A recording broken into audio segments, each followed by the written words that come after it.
I'm Mary Anne Mohanraj. I'm here with Farah Mendelsohn. I'm interviewing her for the Speculative Literature Foundation. We're going to talk about international science fiction and also about her new book about Robert A. Highland. So, Farah, if we could start, you and I met, I think, probably at a convention in the US many years ago. And we don't see each other very often since you live in the UK and I live in Chicago now. If you could talk a little bit about sort of what your background is. Do you identify as British, as, just sort of place for the readers, if you could sort of place yourself in the international scene. By telling you where I met you. Okay. I met you at WISCOM. Okay. I was accompanying China Mieville because the girlfriend couldn't go. Ah. And they very nicely made me gluten-free dark chocolate cake that was so rich that I knew I couldn't eat it all. And I offered it to whoever would describe it to me. I ate the cake. You ate the cake and you described the cake to me. It was cake porn. It was wonderful. And we became friends over that. Nice. So there we are. Very nice. Okay. I think of myself as a British Jew. And I think of my national identity as British, which right now is really problematic because the United Kingdom is under serious strain. With Brexit. We're seeing the rise of nationalism in Scotland, England, Ireland, Wales, provoked in part by the rise of the right, but often with a left-wing movement as well. And for those of us who do identify as British, one of the most uncomfortable things is other people identifying us as something else. So even people I know and respect will talk to me as you English, and as it's just not how I think, as I grew up in an internationalist left-wing family. I'm very pro-EU. I find it very difficult. And I think for Britain's Jews, British has been a very useful embracing identity because English, Irish, Scottish had an ethnic component to it, whereas British did not. Oh, that's really interesting. I know a lot of Jews for whom the current situation is really quite threatening, really quite challenging. Because if you're in England and you're Jewish, you are now, if Brexit happens, then that British identity goes away, or we lose the British identity because the UK will probably break up.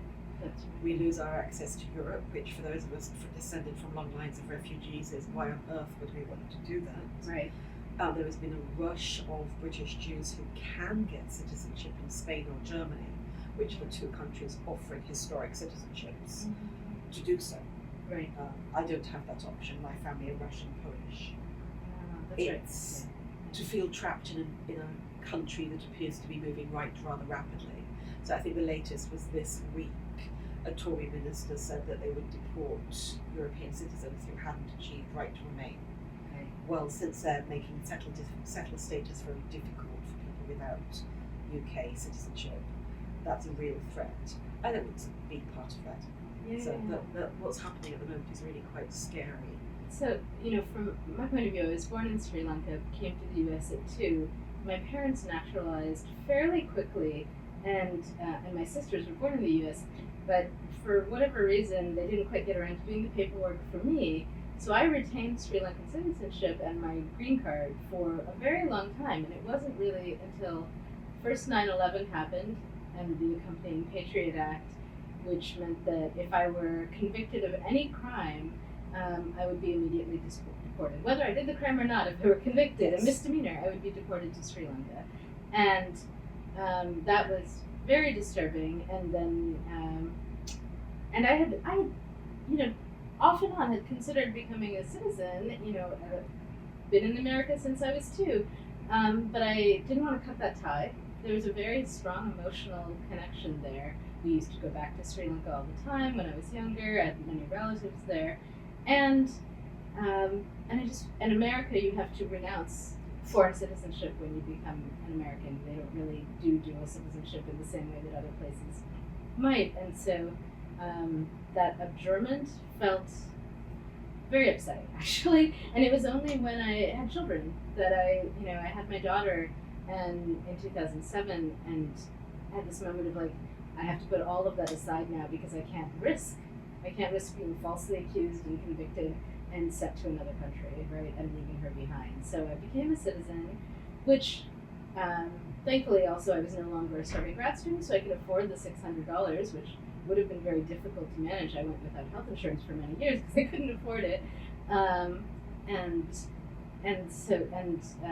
it meant that I was finally able to vote. It had been very frustrating not being able to vote. That had been the main thing that over and over I've been like, I want to vote. I don't have $600, and so to explain just a little more of what's going on, it's not $600 in the UK. We're talking thousands. Oh, and there are all sorts of going to put it out of reach for so many people. Right? My best friend from high school came to the UK when I think she was about 11. Mm-hmm. I'm 2 years older than her, and I thought she'd been in the UK longer, but she says I was her first British friend. Mm-hmm. And she has 2 children, but she didn't marry the father of those children.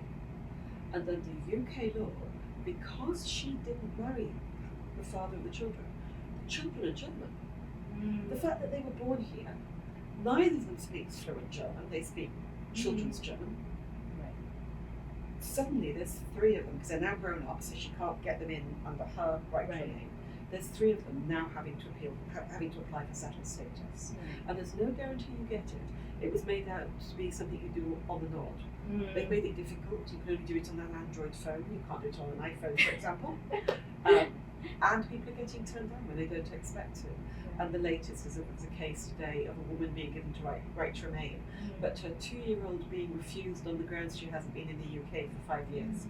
And it's £3,000 to appeal that.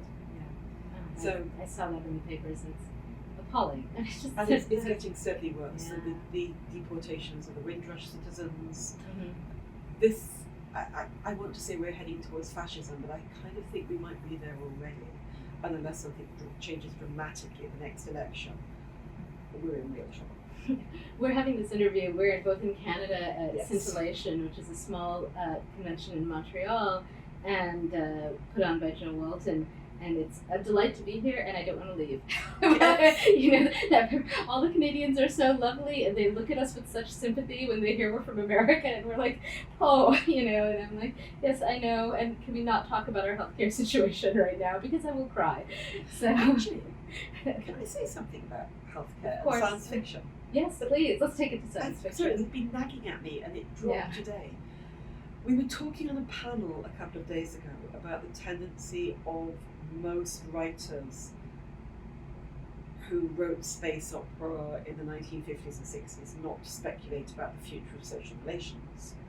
But the key thing that I find American writers do not speculate on at all is the future of healthcare. It makes no difference what period a text is set in. I just read one that's set 1,000 years hence, and healthcare is still on the American model. You pay for it, you have to have a job, you have to have insurance. It's bizarre. It's a really very interesting odd blind spot in American science fiction. I can think of one example, which is the Secretary General novels. I don't know if you ran across these. They're quite old. They're by an Irish writer. Oh, are they really? James White is writer. Irish? I didn't know He's that. from Northern Ireland. Well, I do love them. They're hilarious. Doctors in Space. I'll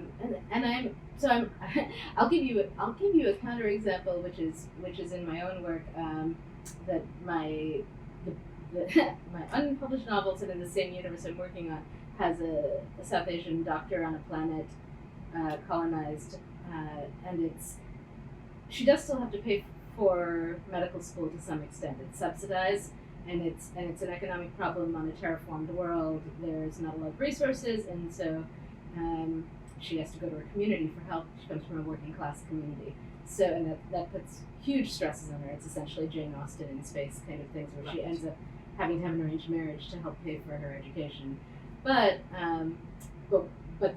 patients don't have to pay for it. It's so at least that's some slight improvement.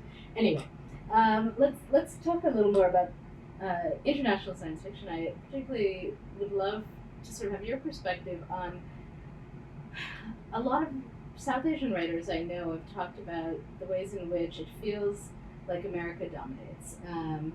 They find that they feel that there's prejudice against them when they're submitting work to magazines, that intentional or not intentional, like perhaps it's simply that they're writing in a mode that the editors aren't familiar with and it's not coming across well.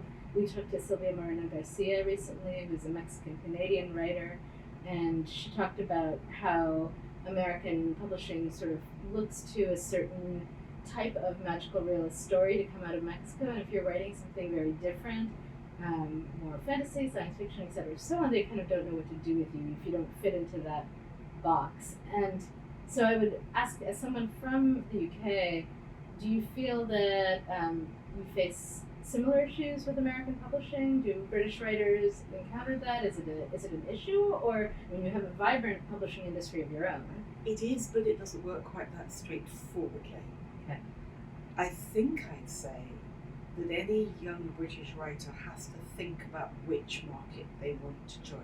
Oh, that's interesting. Because our biggest British writers in Britain haven't done necessarily very well in the States. Ian Banks never really took off in the United States. Terry Pratchett took forever to take off. Whereas there are other writers like Charlie Stross and Karen Travis who are far bigger in the United States than in the UK. And Karen couldn't get a publisher in the UK, which was outrageous, to be honest. She is superb. And in addition, if you're female, I would strongly advise you to stick to the States. No, it's not quite so bad. Yes, I'm going to have to say this one flat out. Gollancz had a very poor record for publishing women writers. There was one year a few years back that both Neil and Paris and I saw coming. It was the year there were no women on the list, on the Arthur C. Clarke Award list, and both Neil and I had predicted it because we'd looked ahead to what was coming out. And that was the year that Gollancz submitted 30 books to the Clarke Award and only one woman. I didn't actually Gollancz dominates. I didn't do a proper introduction of Farah because we've known each other for so long, and so I assume that everyone knows that she is a prominent academic. She served on the editorial board of Foundation, was it? And then at one point I feel like we were talking about writing for that. I was editor of Foundation for 6 years. You were editor of Foundation, that's right. I'm now one of the background people for the Journal of Fantastic and the Arts. I've been a judge on the Tiptree Award, the Clarke Award, a couple of others I've lost track. have taught science fiction for many years in the Academy, yes, and published several books. I think the first one of yours I read was Rhetorics of Fantasy, which gave me some very useful frameworks. Do you know it's 10 years old this year? I was really shocked when I realised it's still in print. You should have a book birthday party. If I'd have remembered in January, I would have done. It's not the same year. We could do an online book birthday party. So, but I think I was quoting it. Actually, you weren't in the room, but I was quoting it on a panel yesterday as we were talking about the distinctions between magical realism and fantasy and fantastic magicalisms and all kinds of things. But I think those frameworks you offer are very useful. I'd like them to permeate out more beyond the Academy to the casual reader. And, they have. So yes. No, they actually have. The success of that book has been very unnerving. It's got to the point where the terminology I used is no longer being referenced to me. And I'm actually quite cool about that. It's become the norm. People talk about immersive fantasies with no idea they're quoting a book. Maybe we can get you to do like a one-page cheat sheet for the SLF site, and then it's the introduction. So I'll talk to her. The book started as an article, and the article became the introduction. You can read the introduction and skip the entire rest of the book. The book is just an explication and exploration of those ideas. All right. Well, we'll get it up there. Where are we going with that? We're going somewhere. We're talking about the markets and women in the field. Yes. So the problem was Gollancz, the biggest author, just did not publish very many women. And something I had not understood, and I don't think many people understand this, Gollantz's masterworks are only drawn from their own list. I didn't know that. No. I found this out from Jane Butcher.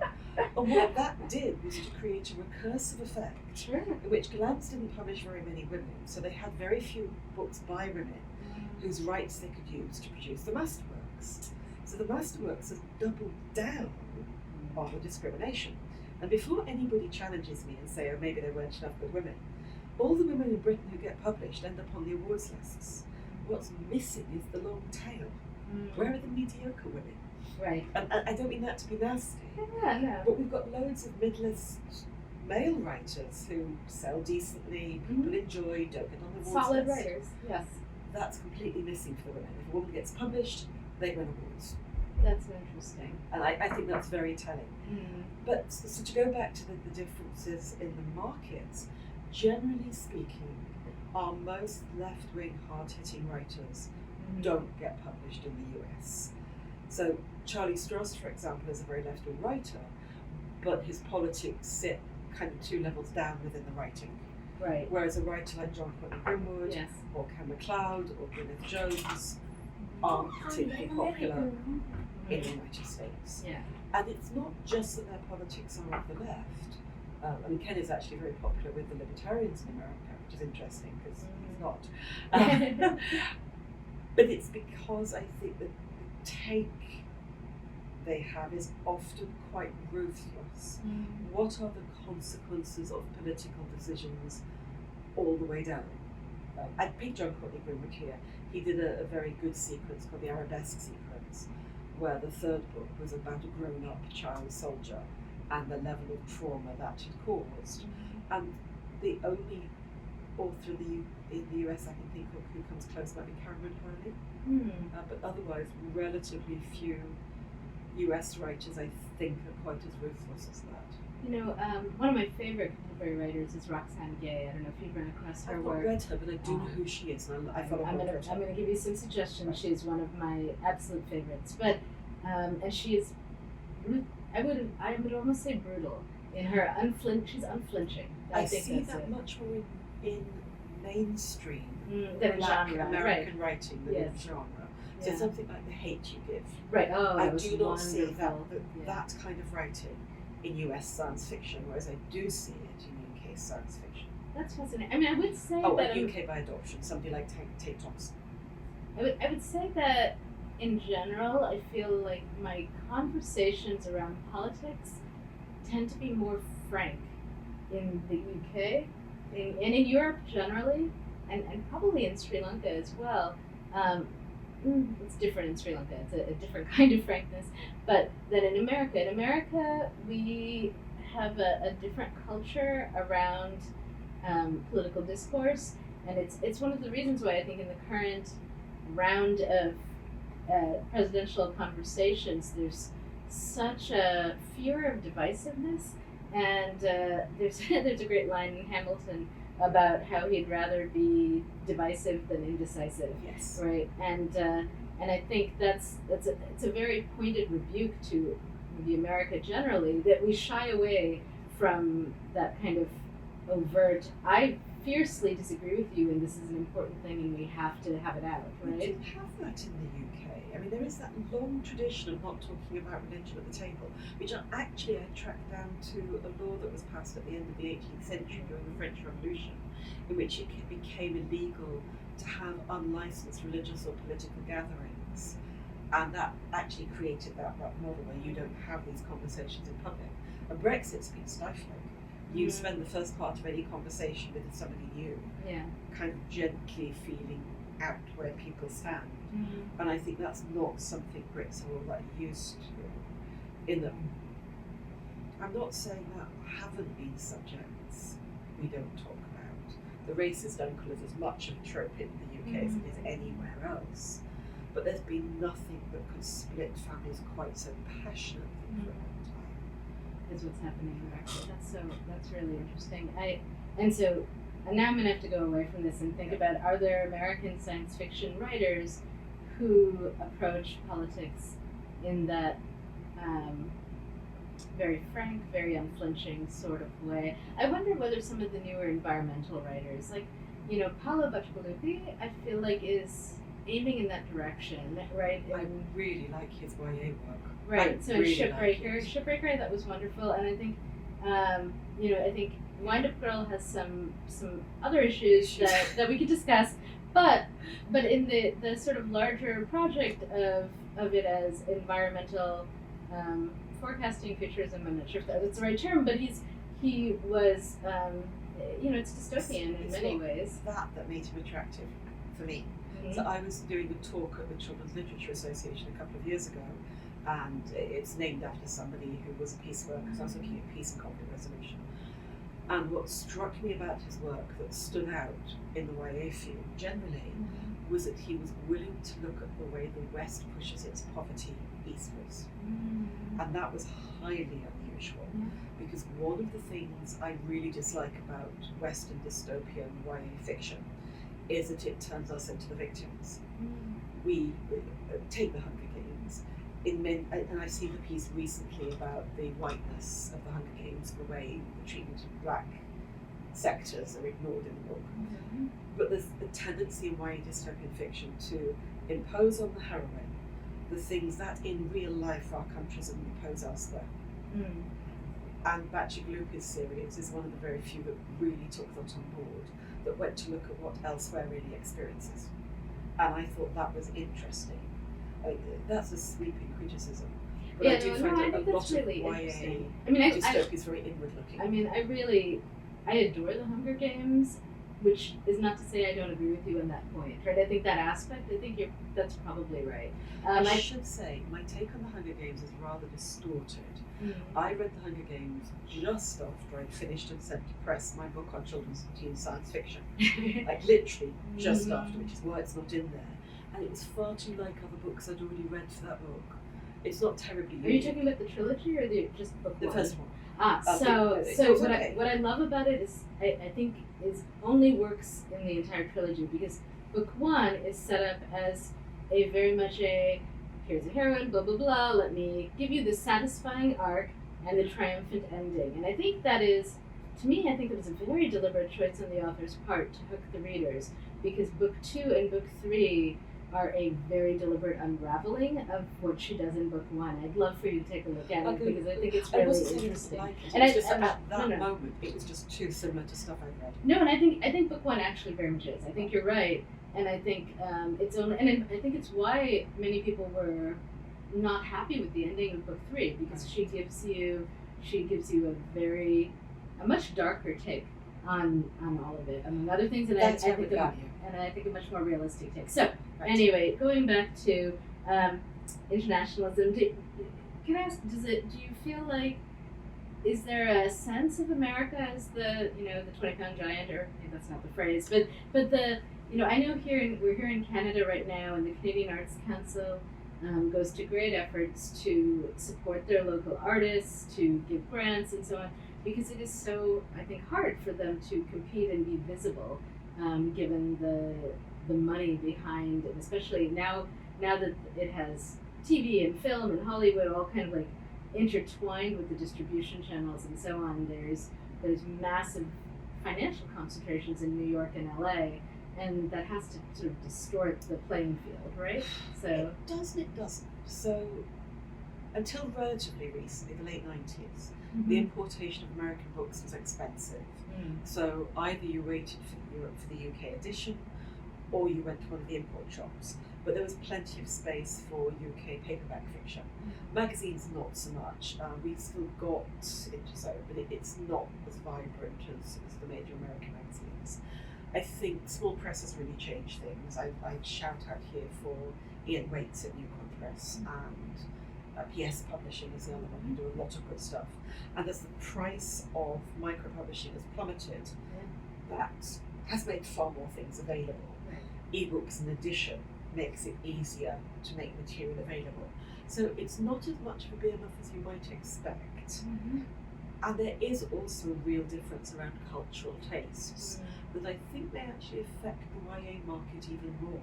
So for all that sometimes I kind of complain that we get too much American YA literature, because British teen culture is so very different to American teen culture, and its values are so very different, it does leave a fairly large gap. It's not going to be an automatic trade in that way. What was the title of your? I haven't read your book on. You've got two books on British and on children in YA. Okay, so the science fiction one is the Intergalactic Playground. Okay. And the fantasy one is just the Cambridge Introduction to Children's Fantasy Literature. Okay, and it covers the whole field. It's not just UK. It's not just America. Oh no, quite the opposite. So the Intergalactic Playground was probably the one where I really decided I had to look at a much wider coverage. So what I would say is that they both cover the Anglosphere. Neither of them do quite as good a job in Australia as I would like to, because I've never been able to afford a research trip to Australia, and it's remarkably difficult to find archives. But they do cover Britain, Canada, the US, Ireland, Australia to a degree, Hong Kong and Singapore to a degree, and in the fantasy book we were able to pick up on some recent Indian writers. So this is just of interest of itself. I wrote the children's fantasy book with my colleague Mike Levy, and the way we did it is he did the US side and I did the rest because I'm mad. But in part it's because until the 1990s the two markets were in the Anglosphere with the US market and the British Empire / Commonwealth market plus Ireland. Ireland is not part of the Commonwealth. Because, and this is something I think we've talked about, people who remember who grew up in Commonwealth countries share the same book culture. I'm an Enid Blyton, I was raised by her. And we have these peculiar conversations with US people where, apart from very key fantasy texts, we've just not read the same thing at all. Yeah. So Mike and I, with the fantasy book, were able to give a sense of those threads. And to mention Canada, we're able to look at when Canada shifts from being a market intertwined with the UK market to being a market intertwined with the US market. And that shift takes place in the late 1990s. That's fascinating. And so now Canadians will complain about too many American books, whereas they used to complain about too many British books. And I'm going to drop this one in. So I wrote the part of the Intergalactic Playground whilst I was in Canada in the winter. And I got to live through a day thaw in Canada. Which is? You start off with 6 foot of snow, and by 2 o'clock in the afternoon it's all gone and there's water absolutely everywhere. So you remember that scene when Edmund is walking behind the sledge? Yes. I went and checked. C.S. Lewis had a Canadian aunt, and that must be where the beavers come from. And I suddenly realised Narnia is set in Canada. And it was one of those totally trivial moments I was determined to get in as a footnote. Because otherwise, when we talk about alterity, so you calling me an international writer is like really weird to me. I'm an international writer. Well, you have an international perspective, perhaps. Well, but my point is that as a Brit, everybody else is international. I'm in the centre of the universe. So that moment when Narnia is destabilised, and you realise that the reason it feels so foreign is because it's set in a different country. That's fascinating. There's another writer called, a Canadian writer called Catherine Anthony Clark, and she produced a book, not The Golden Pine Cone, the other one, The Silver Fir Tree, about the same time as The Lion, the Witch and the Wardrobe. Set in the winter, 2 children chase after their dog, they find themselves through a portal, they meet a witch of winter, they have to get rid of the winter. Does all this sound familiar to you? Yes. I'm not saying one's plagiarised from the other, but they're very clearly pulling from a similar source text. And I'm afraid I wonder if it's an Indigenous story. Because there's certain things in common about. There's the Snow Queen as well, which is an old European folktale, but it's a very different story. It doesn't have anything to do with winter at all. Yeah. The Snow Queen is about emotional winter, not about actual winter. Whereas in a country where winter lasts a bit too long, it kind of makes sense to have a story about defeating the Winter Queen and summer comes. That's fascinating. So I know. I was surprised by how mild the climate was in the UK when I went. It's because of the Gulf Stream. Yeah, I envy your gardens, so as a gardener. And actually, Cair Paravel is based on an Irish castle, right? And so we were there for Dublin Worldcon and doing a tour, and it wasn't even named on the tour. He just sort of stopped here and says, "By the way, we're pulling up to see the view of the castle that is," and he didn't have to say it. I saw it, and it was like, it's Cair Paravel. I almost burst into tears. So he was remarkably good at landscape writing. Yeah, it was perfect. So maybe we can shift from here. I'd love to talk a little bit more about your recent work. So you chose to take on a perhaps contentious topic in that you have recently come out with it's The Pleasant Profession of Robert A. Highland is the title, and a biography. No, it's not a biography, right? It's more of an analysis of an overview of his books. You better talk about what it actually is. So should I talk first about why I even wrote it? Yes, and what drew you to that topic? And so I came to science fiction because I was staying with my dad when I was about 12 and I ran out of books. And a friend of his who collected books to give to charity gave me a huge suitcase of books he was about to give away. And in fact, he was a science fiction fan. He'd taken my father to conventions when they were kids. And there was this big suitcase, and he said, no, don't take them all. So I read the lot. And I think my first Heinlein was from that poem, and I think it was Friday, which is an odd one to get That hooked is a on. strange start. But I really liked it. Then I found Highland in the library, and by the time I got to university, I was reading lots of science fiction. I was lucky, somebody read my application form and gave me as my personal supervisor, the person in the department who was pushing science fiction and utopias on the history degree. Ended up writing my dissertation with him and wrote on 6 writers who wrote between 1965 and 1985. Le Guin, Bradley, Mary Anne Mohanraj, Delaney, Harry Harrison, James Tiptree Jr. and Heinlein. And by the end, and I know this is even more contentious, it was Heinlein I still enjoyed reading. I was sick to death of the others by that point. And that in itself was interesting. And then that kind of sat and simmered. And I started my PhD originally on science fiction, and I didn't finish writing it on science fiction because I married my undergraduate and PhD supervisor, with whom I've written several books. But I got to meet George Slusser when I was doing some early research. Now, George was very right-wing. He would have voted Trump. He would be supporting the modern NRA. But we bonded over my love of Heinlein. And he said, you should write a book on Heinlein one day. And I said, oh yes, and forgot about it. And then the University of Illinois started their master's series of books about, which were 65,000 words long with a bibliography. The newest one out is by Gwyneth Jones on John and Russ. It's waiting to be at home. You will have to go It's buy out? it. It's out. Oh my god, It's okay. just about this month. I'm going to abandon this interview and go read it. My husband wrote the one on Bouchold. They're great books. And I couldn't, that was it. I wanted to do Joe Haldeman, but it was already backed by Gary Wolfe. And Edward reminded me that I'd always wanted to write on Heinlein. And I said yes, and I put a proposal in, and I did a very straightforward proposal, and then it got rejected for being very straightforward. And I said, fine, but if I'm going to put in a different kind of proposal, I need to read the books first. And that's going to take a year. So how about we have this gentleman's agreement that this book is yours, that you won't give the title away to anybody else. And I will write the book, and then we'll discuss it. And it's a good job we did it that way, because the book was supposed to be 65,000 words, and the first draft was 180. Oh. Yes. And by that point, I was almost more fascinated by Heinlein than I'd been at the start. Because at the start, I was just writing Heinlein as an interesting writer, full of conflicts. People always tell me they know what Heinlein believes, and I can usually produce a story by Heinlein that says the exact opposite of that. But there are some strong threads through Heinlein. A love of the concept of the future, a fascination with social discourse and social change that's quite unusual for a golden age writer.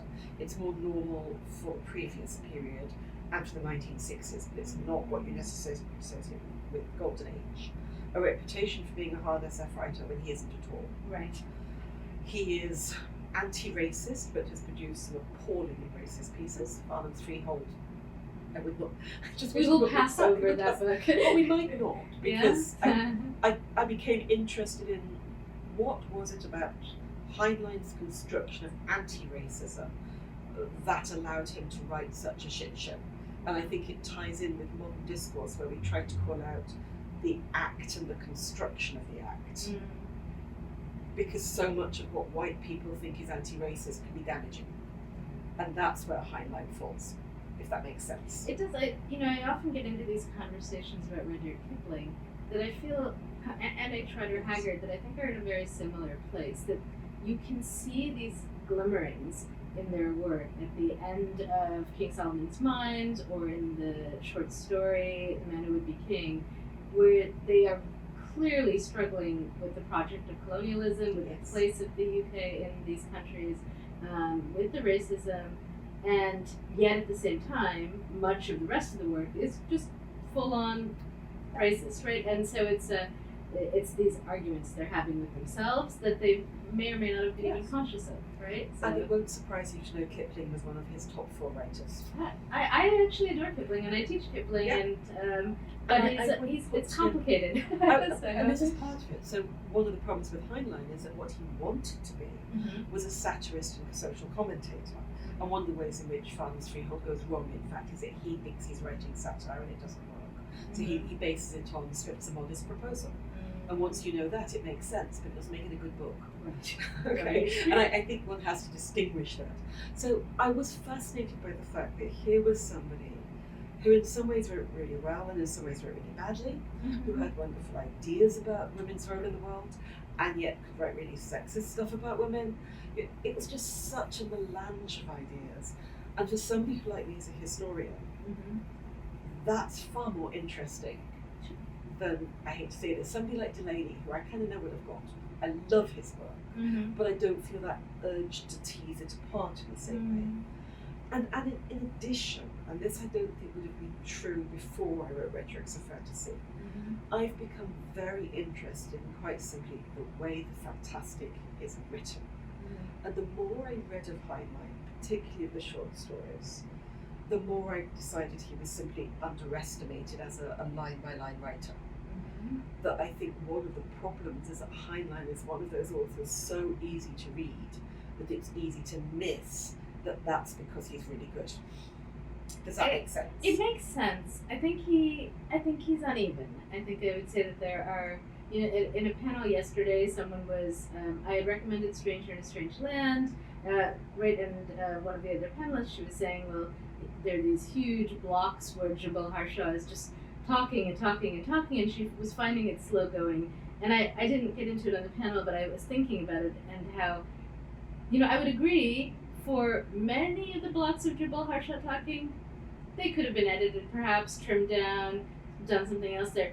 But there are moments where, like the moment where he's talking about the Rodin sculptures, which blew me away. And I've reread them recently, and it's still brilliant. It's this moment. So Highland at his best is incredible. I would also say that what you've just said is also just a feature of science fiction. In what way? We are the genre where somebody monologuing for 4 pages is totally normal. There's a piece in Kim Stanley and Robinson, Years of Rice and Salt, in which you could actually separate base metals from the instructions we are given in those 4 pages. You could do the thing. Yes, yes. That is a feature of the form. Now, we were talking last night about writing for different age groups, and I would have quite liked to segregate writing for different generations, because I think there was a generation for which that kind of writing was more normal in other contexts. So The Guardian, for example, now has an article called The Long Read. But that long read, all their articles used to be that length. Right. So I think there's a shift in what people are willing to read. Oh, actually, I'll give you an even better example. It's taken me about 5 years to get to the point where I can watch YouTube videos on how to do things. Everybody kept recommending them and recommending them. I just couldn't do it. I know, my children are always like, why don't you just look on YouTube? I say that that's about learning to read in a form. Right. So your children may have trouble with that 4 pages of Jubal Harshal, where you and I loved it. Right. But we've had to learn to read YouTube. Yes, and I'm getting better at it. I actually do. My sister taught herself to swim with YouTube videos, and I was like, okay, that if you can do that, I probably can figure out how to fix this toaster, right? So, exactly. And I think I first realised that, it's going to sound really odd, I first realised that you have to teach people reading technique when I ran into trouble the first year I taught publishing history, because I'd got into it as a historian and forgotten I was teaching literature students. And when we got into the first class, it became clear they'd not done the reading, but not in a they've skived off way, in a they clearly hit a brick wall. And I discovered they were reading every line of the journal articles. Well, of course they were, they're literature students, they're used to reading and analysing every line. And I'm a historian who's going, what's the argument, and what's the key evidence, and what's the conclusion, and does this all hang together? And I had to spend half an hour teaching them how to read a history article. And I now feel like I need this lecture, because I also tend to read every line, and because sometimes it's slow going. So yes, because you're from that literature tradition. That's right. Close reading. I was trained at the University of Chicago, and that's just not what historians do. This is a complete segue, but when we were moving offices, they gave the literature academics about 50 crates each, and they gave the historians 3 crates each. And we said, you've got this the wrong way round. The literature people have the books they actually use to teach and read.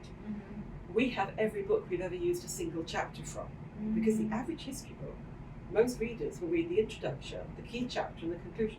It's a completely different approach. I did not know that, actually. That's fascinating. And that came up in reviews for this book. A couple of people picked upon repetitions that they assumed were accidental, whereas I structured it assuming that not everybody would read the whole book, right? That they would dip in.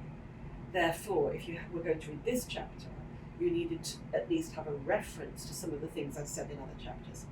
I want to connect this a little to the international conversation because I recently read for the Salam Award, which is a short fiction prize coming out of Pakistan, and I read dozens of stories, many of which were wonderful and very happy to help pick a winner. But the one thing that struck me is as I was reading these stories is they very much reminded me of the stories I was reading in the 1980s in newsstand copies of FNSF, Asimov, etc., so on. They have very similar style, approach to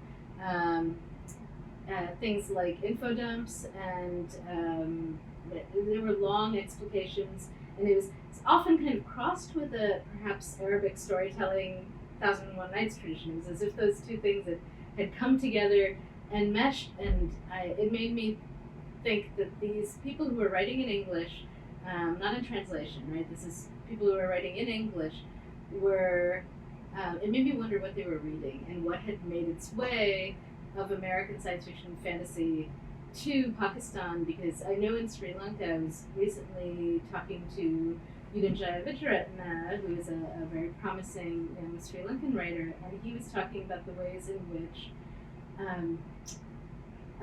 he had just read Alec Neville Lee's Astounding and was prompted by that to go seek out Delaney, who he'd never read, and he was immersed in Clarke, of course, for Sri Lanka, but Highland and Asimov, Bradbury, the big names he knew and had read tons of it.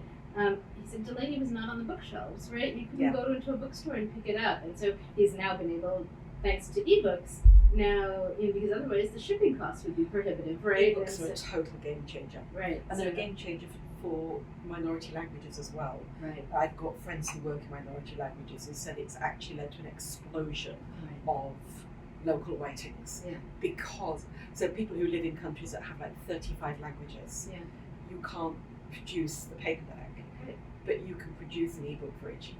That's right. Translation costs. This is one of our next big projects. Is that so? I know, or not even just translation costs, but you can produce a book for 500 people if you're producing it as an ebook. That's right. Yeah. But what I would say is I don't think it's wholly influence, because if you look at mainstream writers who dabble in genre, they do the same thing. And some of it, I think, is that there are techniques in science fiction that everybody develops in order to do the science fiction thing. Right. And we, in a creative writing class, we walk our students through this. Exactly. Right? So, and I think people often invent them for themselves. So I don't think it's wholly the influence, if that makes sense. It does, but I guess I would say at least some of the work that they're writing, it just seems like they haven't been exposed perhaps to people who have learned how to do it smoothly and well, right? And so they don't have the models for that. I don't necessarily mind that. So there's, I used to teach creative writing, and I'm not always very happy with the way creative writing is delivered. Not taught, that's slightly different, but delivered. The strongest subject language is English literature, or literature. And I think this is a terrible mistake, because what I used to get was a lot of second-hand fiction. And if they read modern writers, I still got second-hand fiction. And what you got was a kind of thin impression of the styles they'd read without understanding why an author had developed that technique. That the author's technique wasn't separate from the thing they were trying to say. The technique was part of the science fiction. So when I taught science fiction, there was one class that was called Science Fiction as Technique, where it's the way it's taught. I mean, I'd actually rather see people do creative writing, do as their minors, things like economics, history, philosophy, sociology, languages, anything but literature, anything. I feel slightly different at master's level, but at undergraduate level, I think it's a dreadful combination. Even if people say it's a wonderful one, it's just not. So I do think there's that, but when it really doesn't matter what they're taking it from, if it's not part of a purposeful attempt to write the science fictional or the fantastical, it's still going to feel like shadow fiction. Does that make sense? So the revelation for me, I'm not a natural writer. If you'd have told me when I was 16 that I was going to write books, I'd have laughed.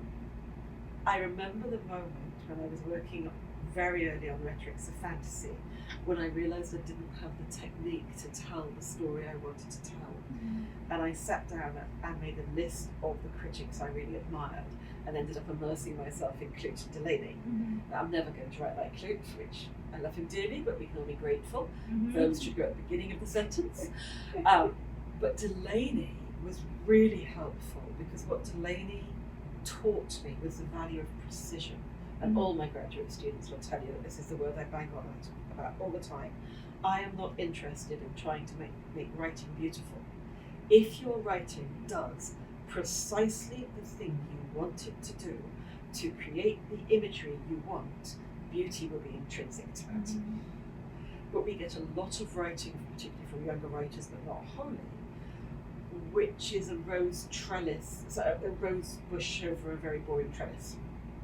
Well, I think there is I guess what I would say is that for newer writers, whatever their age, there's a mimicry piece that happens initially. I just sort of think of that as a necessary stage to pass through. It's sort of like, the students who go to the Art Institute and paint and copy the masters, you don't really know what you're doing. But in the process, it's like running scales on the piano or whatever else. You are exposing yourself to these different styles. And it's not very intentional. It's not intentional at all, right? That is intentional. So when I set out to write fiction, which I did for a challenge, I did exactly what you're describing.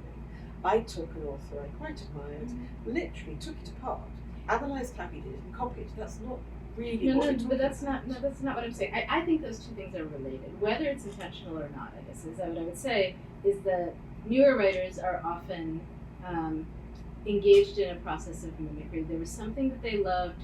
They sit down to write, and that's what comes to mind, and they are trying to reproduce it. And they don't have the skills yet, they don't have the technique, and they are not bringing their own thing to it yet. I'm all right with that, because at least for my students, it's so much of a struggle just getting things on the page initially. It's, the confidence, etc. So unlike the kinds of work you're talking about, for my students tends to happen much later in the process, years in fact. And I do like to try to teach it early, in part because I didn't learn it early. Yeah. 30 is quite late to learn to write. Yeah, I have 18-year-olds, so they have some time. 18 is what I teach, but what I'm saying is there are things I wish I'd been taught and talked about when I was younger that I tried to communicate. And I think one of the key ones is this issue that when you're writing, so the standard thing I was taught at school was that you should try to use different words and use a thesaurus. Okay, well, and all kids are taught it, and there's good reasons for that. Yeah. But the bit missing was because you need to be sure of which word you're using. And to give you an example of where it goes horribly wrong, and I have to pick it up at PhD level, and there's a grammatical word for it, crap at grammar. Most students don't know how to use their link words. However, therefore, because they sprinkle them like confetti and interchangeably. And I ended up making a list for PhD students, which I literally hand out and say, these words mean this. I expect you, before you hand in your rough draft, to have gone through and check you're using the right ones. Because there are things I'm happy to correct, and there are things I want to see corrected before they get to me. Sure. But it's things like that there's no reason I couldn't have been taught that at 14. Well, I think there are class issues. There's a whole working class kid. No, but I just mean in terms of what schools you're going to and what's on offer to you, because I teach at the University of Illinois now, right? And the students I have are coming from very different backgrounds, very different schools. I taught at Roosevelt University, and I remember one of my poor students, he wanted to go into teaching, and he was talking about it was so hard to concentrate and just think, because even things like the boys' bathrooms were a sewer essentially, right? And so that when you're dealing with all of those kinds of struggles, I think and with my own students, I have some who are ready for this kind of instruction, and I have others who are ESL students, etc., so on, where the main thing we're working on is confidence to write at all. I think right? we're talking about two very different things here, because I don't disagree with that. Yeah. But I still have a real issue with a culture of low expectation. So I have very few good words to say about the Prime Minister, Tony Blair. But the one thing he did right in the UK was to stamp on the idea that poor kids could not do well. Well, that's not what I'm saying. No, I know you're not, but that's what I'm trying to say. Yeah. But it's too easy to come back to me with the comments about distractions, etc., when I'm talking about the curriculum. And a lot of the curriculum I went through in literature was very empathy-based, was very identity-based. We never talked about language. I only started learning about the rhythms, the structures of poetry when I got hold of an audiobook of The Ode Less Travelled by Stephen Fry, which is superb and should be on the school curriculum. This wasn't a question of is it too difficult or not. This was literally like trying to play chess without rules. This was playing chess by admiring the chess pieces. So let me give you curriculum. Well, and something we may just disagree on this because I would just say, as someone who's been teaching creative writing for about 15 years now, in many different environments. I've taught at Northwestern. I've taught at, so like a whole host of things. I would say in every classroom, and in every, even as doing writing coaching, every student is attacking a different piece of the problem from class to class, right? And so it's not that you're holding one piece away from them or anything like that, but if you are having a conversation about poetics with a student whose primary interest, challenge, etc., is perhaps an identity issue, or vice versa, you miss them. And so, aren't you talking about how to express the identity issue? Not necessarily. What is the way they want to tell that story? That's one piece of the conversation. It's not the only important piece. But in part, but the thing I'm saying to you is, yeah. I didn't know the word poetics. Well, when I started Rhetorics of Fantasy, the whole thing was accident, okay? I was running a conference on children's literature. We realised we had nothing written on being presented on post-90s children's literature. And we realised this the day before the end. And my colleague said, Farah, can you do a plenary on contemporary fantasy? And I went home and I started sorting the books out into piles, really reading as a science fiction reader. How did the fantastic enter the text? How do I know they're fantasy? And it took off from there. But most of the theory in that book comes out of conversations from the likes of Brian Atterbury saying to me, oh, you're doing structuralism, and me going, and what is structuralism, Brian? Because I was that ignorant. And I absolutely agree with you, people need different things. But my experience of education and that of the kids I went to school with in a very working class school in a very difficult area that they actually closed and pulled down last year because they'd finally given up on turning the school around. We're talking a really bad school. And I know I don't sound like that, my accent, but that's because I went to a very middle class uni. Is I went to a school that assumed we could not cope with these things. Of my year group, 3 of us went to university when actually the whole of my class would now be considered eligible for university. And that was very much, and I am talking Britain here, but Homer Hickam talks about it in his book Rocket Boys. Well, I would Cultures agree with of low all expectation, of this. where you don't offer you don't offer the box of chocolates. Yeah, I guess what I'm saying is that I completely agree with you and support you in this. None of what I'm talking about I think is about low expectations. I think it is about, I think of all of these as different tools. Poetics is a tool, Oh, they are. Structuralism is a tool, identity conversations are also a tool. They're all elements that are significant in different ways. But cultural capital is knowing they exist. Yeah, totally. And what I'm trying to say is that we need to make sure that the students have the cultural capital to ask for those moments, to ask for what they need at those moments. And too often they don't. I feel like it's that's our job to give it. I agree. I'm not sure that I'm not sure how you got to that as the argument from what I think we were talking about originally, we aren't arguing. Yeah, in yeah. that sense, we aren't disagreeing. Yeah. And I strongly suspect our teaching actually looks quite It similar. probably does look quite similar. I mean, I do have, we'll talk about, I'll talk about Foucault in the same classroom, but or Derrida or whatever else. I mean, we do expose them to these things, but I think there's also, I don't know, I think about scaffolding a lot these days, and where it's useful, and anyway, now we've completely sidetracked. I'm going to drag us back. But this is We should have. fascinating. I know I know, but I do want to. We have to wrap this up, and I'm going to drag us back to Highland because we did start with Highland, and we were talking about his choice of language and the way, and we were talking about the science fictional modes of paragraphs on paragraphs, of explication, perhaps, and. So that's slightly unfair on Highland, where sometimes it's actually just the throwaway line it is, yeah, that blows you away, yeah, or the image that blows you away, particularly in the short stories. I think this is where I love Highland. I adore him. I can probably quote quite a bit of it and have reread much. I still think he's uneven, and that's okay. I believe and I think most writers are uneven. I think that's and he wrote a lot. And he wrote a lot. Like 64 novels. Yes, some of them can just quietly die. Yeah. So maybe if you could, I know that you wrote your book in such a way that the people could just read the intro, but perhaps as a teaser, if someone were going to go to your book, what would be the primary argument in casual language? Is that something you could do as sort of? Oh no, that's not something. That's not something you could do. No, I think here's my primary argument. Yes. Anybody who tells you that they know what Heinlein thought, who hasn't read the whole of Heinlein, doesn't really know what they're talking about. Whatever you say about Heinlein and what he thought, actually the only proper response is, I think you'll find it's a bit more complicated than that. Right. And I've said that before. Yeah. But it is. It's and here is a man teasing out different arguments and trying to figure out for himself what he thinks. And I think the other key argument is that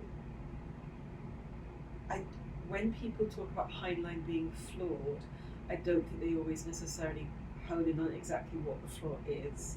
And so I think my key argument about Heinlein's flaw is that Heinlein was a man who believed in factual evidence, but never once pauses to question whether he's got it all.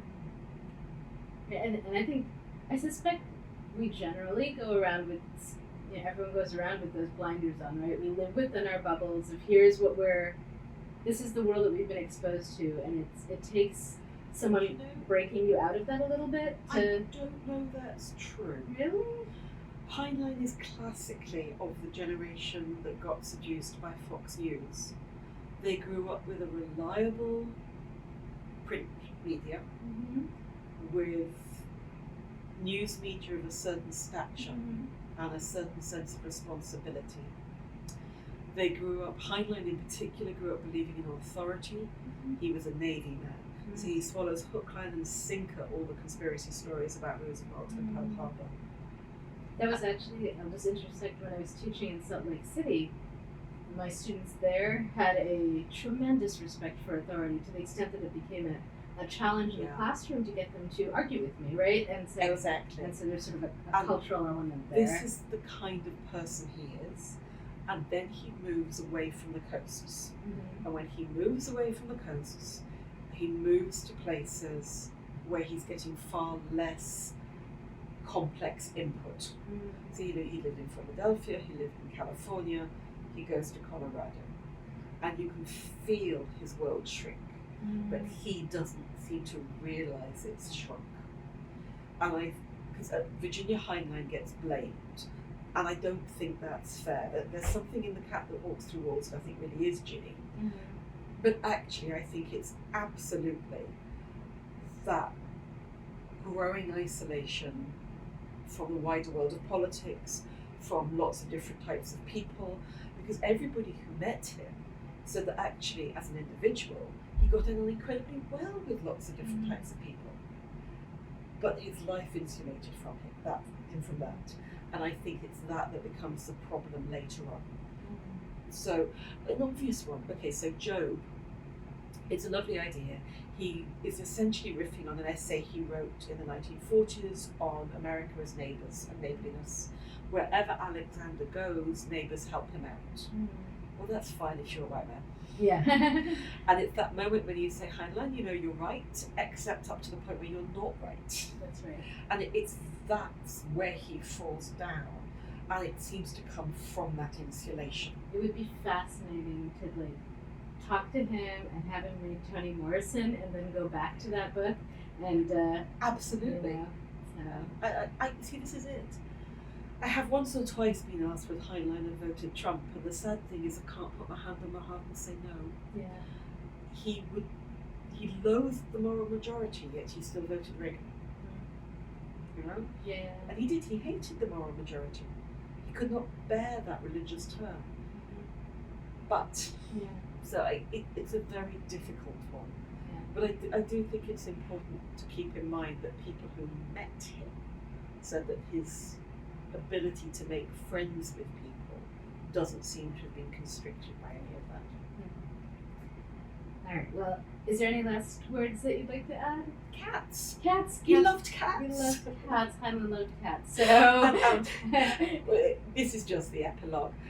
But essentially, if you want to know who the heroes, heroines, and villains are in a Heinlein novel, follow the cat. Excellent.